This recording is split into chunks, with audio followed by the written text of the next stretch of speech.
If skipping coffee actually made you rich, Starbucks would have been bankrupt by now. But 1 in 4 Americans are living paycheck to paycheck, including people with degrees and full-time jobs. So today, I'm going to show you why most financial advice doesn't work anymore, and what actually does.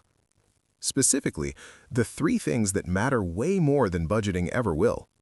Because the problem isn't your discipline, it's the math. And the math? Completely broken. You know the drill. Skip the latte, budget harder, save 20%, stop wasting money. Cool, except your rent costs what your grandparents' entire house did, and $1.65 trillion in student debt says, maybe the coffee isn't the problem. You haven't failed the advice failed you. Let me show you.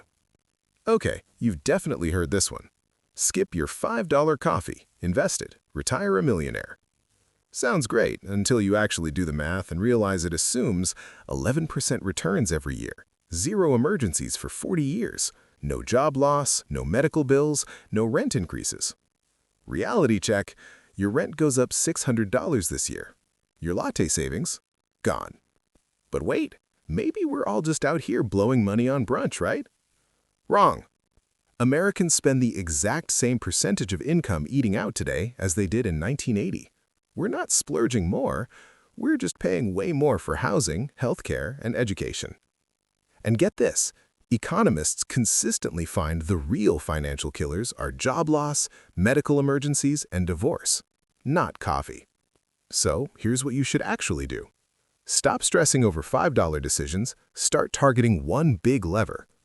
Negotiate your phone bill down $30 a month, that's $360 a year from one phone call. Pick up one $200 freelance gig? That beats 4 months of skipped lattes. The game isn't about suffering, it's about leverage. And here's what nobody tells you about the latte math.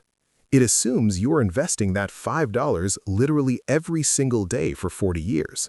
No vacations, no sick days, no forgetting your reusable cup.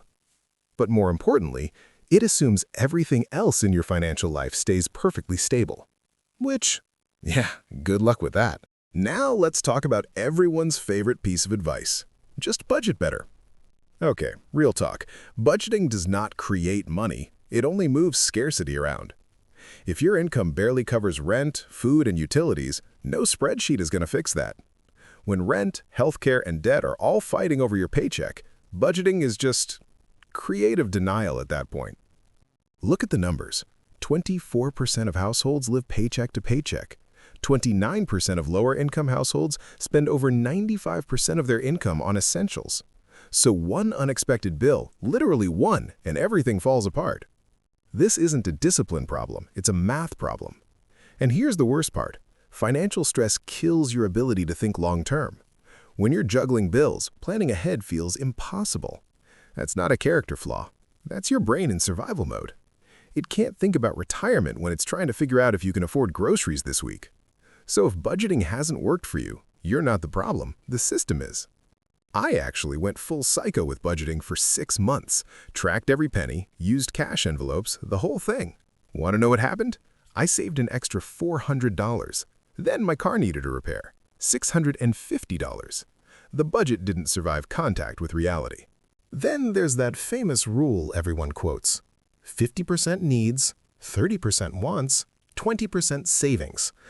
Sounds totally reasonable until your needs are already eating 60, 70, or 90% of your income.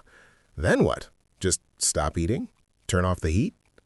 This rule was made for a world where housing was affordable, healthcare didn't bankrupt you, and wages actually grew with productivity. That world doesn't exist anymore. When people are literally raiding their retirement accounts just to pay rent, this rule isn't aspirational, it's just outdated. And here's the crazy part. Even the person who created that rule has said it needs updating. But financial influencers keep posting it because it sounds good and fits in an Instagram carousel.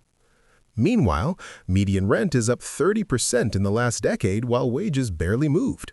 The math doesn't math. All right, so what actually works? Not some 47-step system, not another aesthetic Notion template, just 3 things.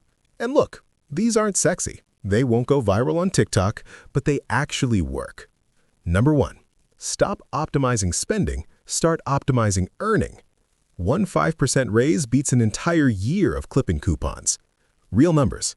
If you make $50,000 a year, a 5% raise is $2,500. That's $208 extra per month.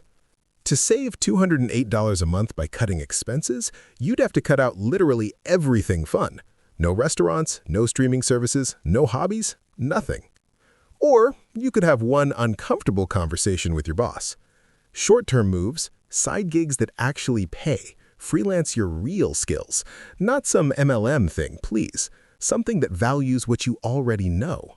Medium-term, learn skills that raise your hourly rate. Switch companies. Because here's the secret nobody says out loud. Job hopping pays way better than loyalty. Internal raises, average 3%. Switching jobs, 10 to 20%. You do the math. Long-term, negotiate everything. Join a union if you can. Switch industries if yours is dying. Fight for your paycheck, not your coffee. Because your boss will never voluntarily pay you what you're worth. You have to make them. And if they won't, someone else will. Number 2, build a micro buffer. Not $10,000, not even $1,000. Start with $200 to $500. That's literally the difference between handling a car repair and spiraling into payday loans. Automate it.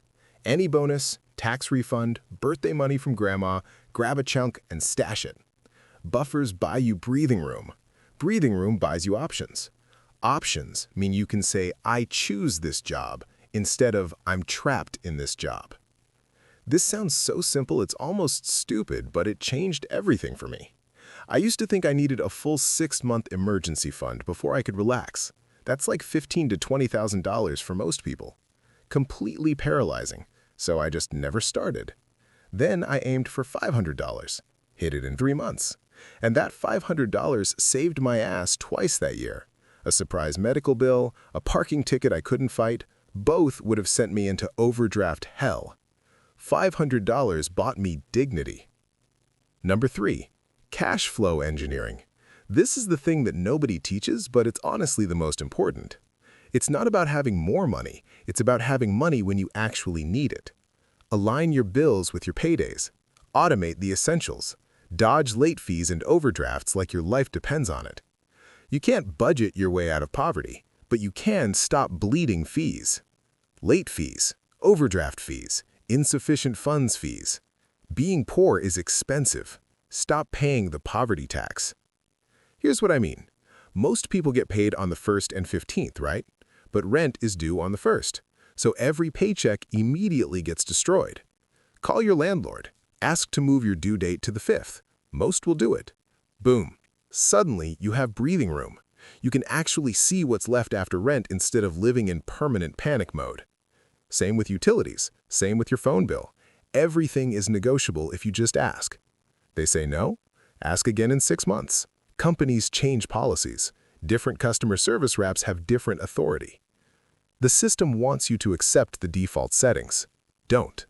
Look, if you felt guilty watching financial content, that wasn't an accident. If traditional financial advice hasn't worked for you, good. That means you're not broken. That advice was built for an economy where houses cost 3x your income, where one job could support a family, where college was affordable, where healthcare didn't bankrupt you. That economy is gone, but the advice stayed, and it keeps blaming you for existing in reality. My parents bought their house in 1987 for $89,000.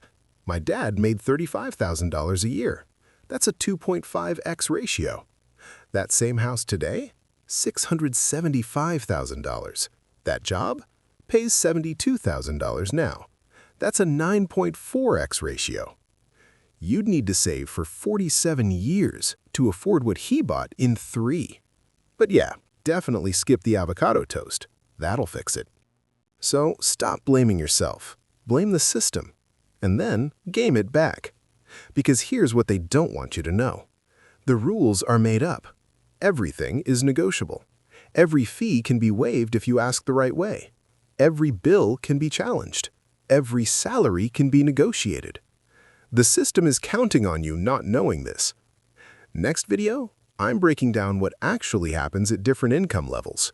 50K, 100K, 200K, and why more money doesn't fix what people think it does. Because the system isn't broken, it's working exactly as designed. Just not for you. If this hit different, go ahead and subscribe. I've got more of these coming. And if you're sitting there like, finally, someone gets it, drop a comment. Tell me which piece of BS financial advice you're most tired of hearing. I actually read every single one.